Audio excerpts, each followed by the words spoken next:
Yeah. Okay. Awesome. There we go. Okay. So like Melissa said, this is kind of about our new exhibit from the Monmouth County Historical Association. It's called Beneath the Floorboards, Whispers of the Enslaved at Marlpit Hall. Just opened in October. So this kind of stems from a project we started a year or two ago called Living and Breathing, which is basically a way to reinterpret MCHA's 4 historic homes, or the colonial era ones at least, to include the stories of the enslaved people who we know lived there through, and we know this through research and archival documentation.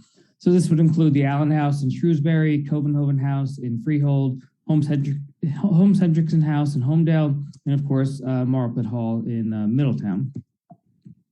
And so we have an advisory committee of Dr. Linda Caldwell Epps of 1804 Consultants, Rick Gefkin, who I think you're going to hear from shortly, Walter Greason, formerly, of course, of Monmouth University, Gilda Rogers of T. Thomas Fortune House, and Dr. Richard Veit, also of Monmouth University.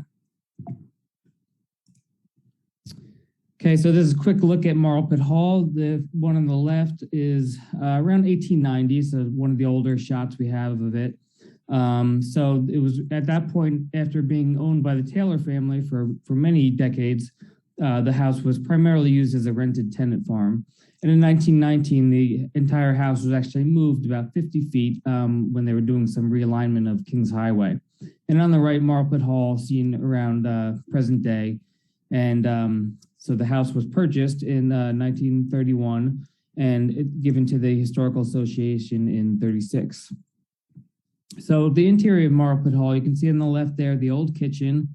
And this is directly beneath the original living space of the enslaved people. So the remaining 3 photos there show some imagery of the kitchen loft right above the old kitchen where the enslaved people lived. And that was pretty standard for a Northeast colonial era home to have the enslaved living quarters right above the kitchen there. And one thing about Marlpit is that there's been very little renovation or restoration. So a lot of the architecture is really very original architectural fabrics, as you can see up in the shots of the slave quarters there. So I'm just going to go over basically two parts of the exhibit. The first is kind of tells you why it's called Beneath the Floorboards. These are some of the things we found quite literally beneath the floorboards. You can see some photos of some concealed shards, natural items, bones, clams, clamshells, fabric pieces. These were discovered beneath the floorboards and within the walls. And these likely represented a practice of traditional African religion. So from Central and West Africa, you had all these diverse religions, but they sort of shared a few commonalities: a reverence for the ancestors, communication with the spirit world, practices of conjuring and divination.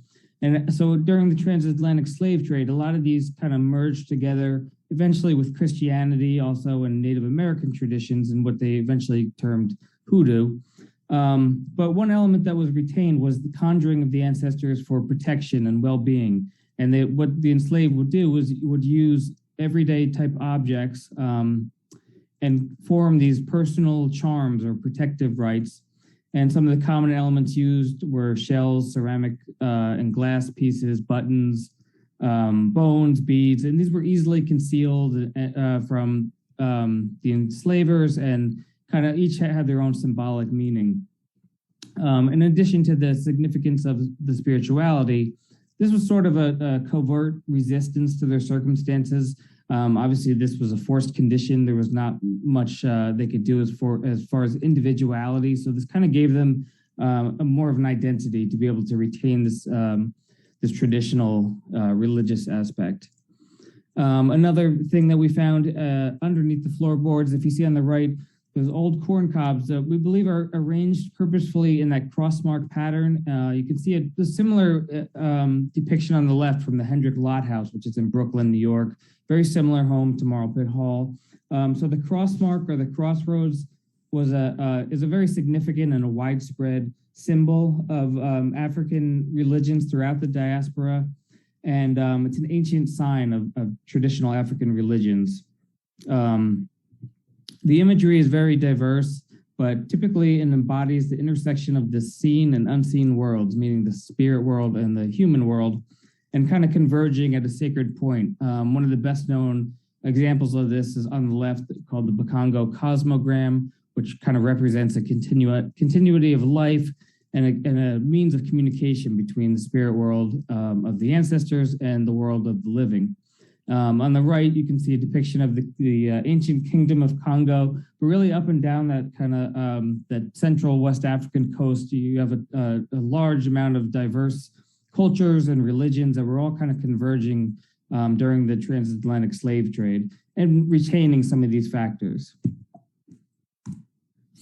Just a couple of examples from other sites around the country. So from New York, Maryland, Kentucky, those are a few similar examples of those caches of shards and bones, those protective healing rites, and a few examples of the objects incised with that X or cross mark from Kentucky.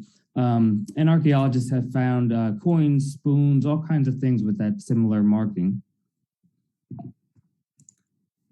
And then, like I said, it was a very common symbol of the African diaspora. These are a few more modern depictions of the tomb of the voodoo queen, Marie Laveau, in New Orleans. People continually make pilgrimages there, and you can see all the cross marks on the site there that they use to kind of, looking for some kind of, putting in a request to be fulfilled. And on the right, of course, the famous story of the bluesman Robert Johnson at the crossroads in Clarksdale, Mississippi. So again, that crossmark imagery. And then the second piece I kind of wanted to share from the exhibit was one of the things we really wanted to focus on, in addition to the spirituality and the elements of the material culture, is to kind of humanize the experience of the enslaved who lived at Marlpit. So what we did was we took, we know of about 12 individuals who were enslaved there over a period of 50 years or so. And we depict 7 of them through mannequins throughout the house or throughout the exhibit. And you can see on the left, that's Dr. Linda Caldwell Epps helping us wrap a headscarf on the mannequin of Hannah. And on the right is one of Clarice Leonard. And again, this is just a way to kind of humanize their experience, create individual people. We wanted to go beyond just the historical record, which is very often biased, and of course, in primarily from the viewpoint of the white enslavers. So we kind of want to just switch it over to give the enslaved people their own individuality. Another mannequin here. This is a William Van Cleef. He was born in 1804. You can see it's a young child. William was actually born in Marlpit Hall in 1804. He was one of 3 born enslaved in Marlpit Hall. And his mother was Hannah, who you saw in the previous depiction. And William was actually manumitted in the 1830s under the gradual abolition law, which passed in 1804, but you can see, I said he was manumitted in 1830, so it was quite a long, drawn-out process. And we really wanted to keep this very authentic and realistic. So just to give you a quick idea of how we came across the clothing patterns, this was a long process of based on, I would say, around maybe 150, 200 runaway ads in various colonial era newspapers from runaway enslaved persons of Monmouth County. You can see 2 on the right there.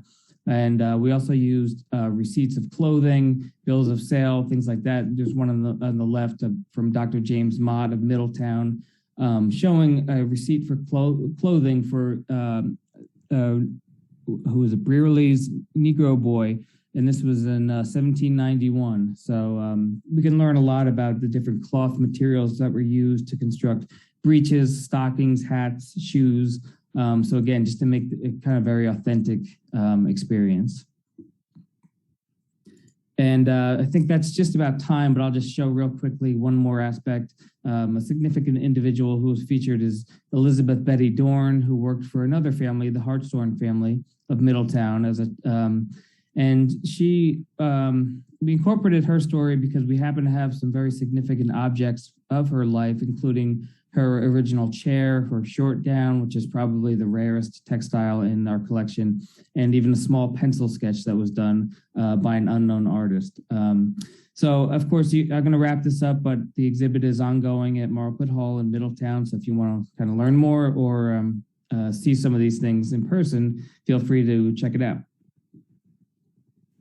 Okay, thank you so much, Joe.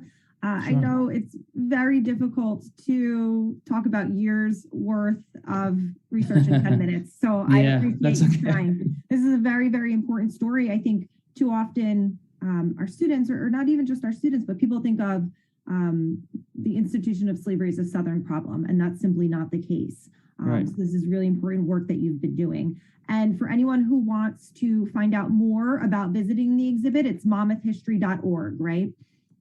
Yep, that's correct. Okay, monmouthhistory.org is where you can find the hours and all the other pertinent information you would need to visit. Yep. If anyone has a question for Joe, they can write it in the chat. Again, I'll be happy to read it, or you can feel free to unmute yourselves. While I give everyone a minute to gather their thoughts, Joe, let me ask you, you have a really robust advisory board there. Why was it so important for you to gather these people? So when we started the project, we realized that this is obviously a very important, significant story that hasn't been told before. And we realized right off the bat, it really wasn't something that we wanted to be just our story. We wanted to share this and especially have a group of knowledgeable and diverse voices who could kind of help us both with revising and kind of offering suggestions and really just throughout the process helping us make sure we're telling this story in the most meaningful and truthful way possible. Okay, good. I have a request to put the link in the chat, so I'm doing that right now. Do we have we have time for one more question for Joe, if anyone has it? Okay, well, Joe, thank you so much, and I hope many of our attendees can get over to visit the exhibit soon. Kudos to you on such a fine job. All right, thank you very much, Melissa. Okay, next up we have Rick Gefkin. Rick is an independent scholar and the author of the recent book, Stories of Slavery in Monmouth County.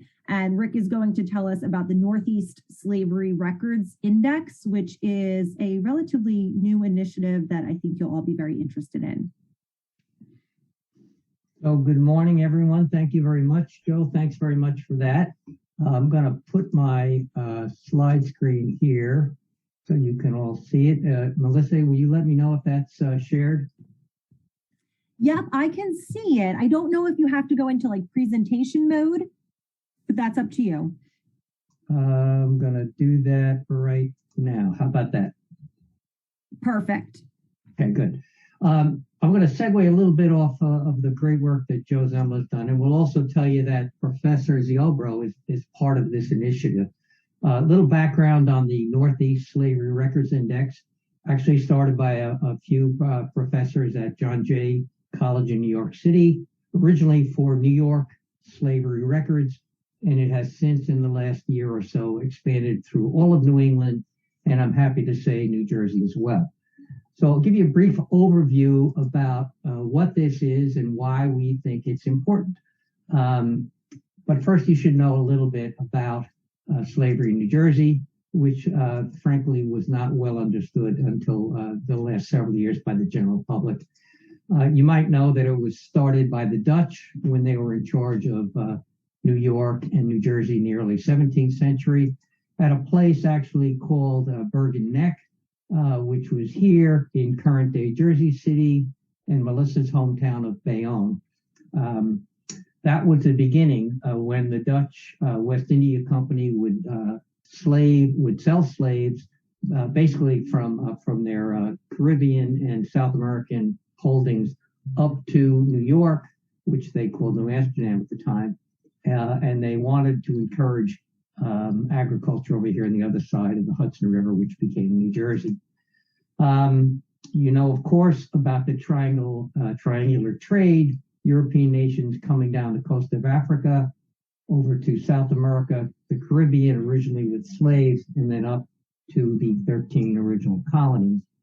But it really took off when the British took over about 1665, when Berkeley and Carteret made, as part of their agreements for potential colonists in New Jersey, to bring in folks.